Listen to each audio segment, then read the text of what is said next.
Hello guys, i-share ko lang po yung experience ko nung nag-apply ako.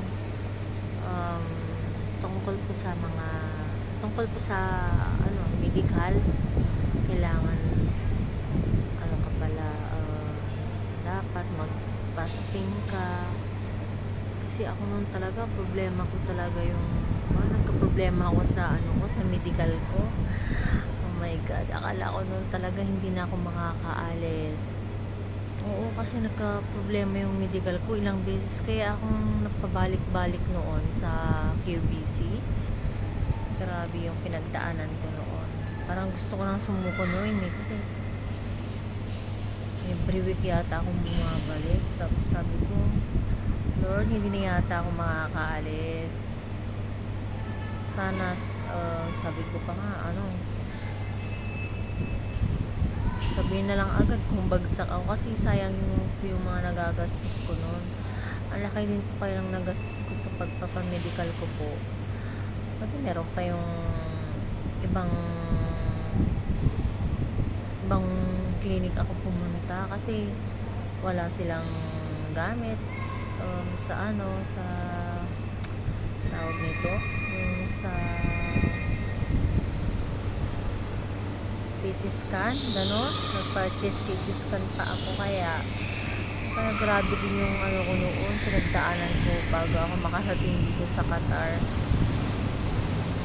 Higpit kasi sa QVC, may makita lang silang konti na ayun, kailangan clear talaga. Kaya dapat mo mag-fasting po pala kayo, kasi ako noon kumain po ako ng first na ko na medical ko, kaya po yun nagka-problema. Sabi ko din naman po baka yung ubo ko, kasi inuubo din po ako noon, baka yung plema ko, ganon. Pero yun pala, dapat mag-fasting ka, kasi yung dalawang kasama ko, one click lang sila ang galing nga nung nagpa-medical sila, isang lang, clear lahat.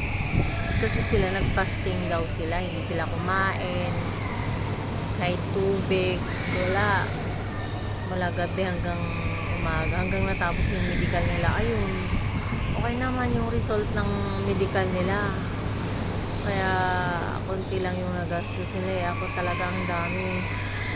Buti na lang noon may sponsor.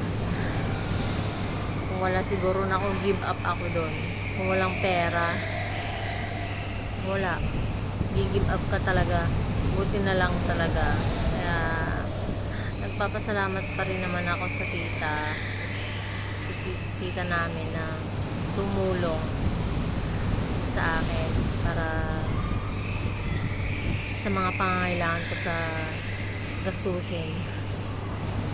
Ganun po pala dapat fasting pala, hindi pala dapat kumain, kasi pag nagpa-x-ray ka, makikita yon.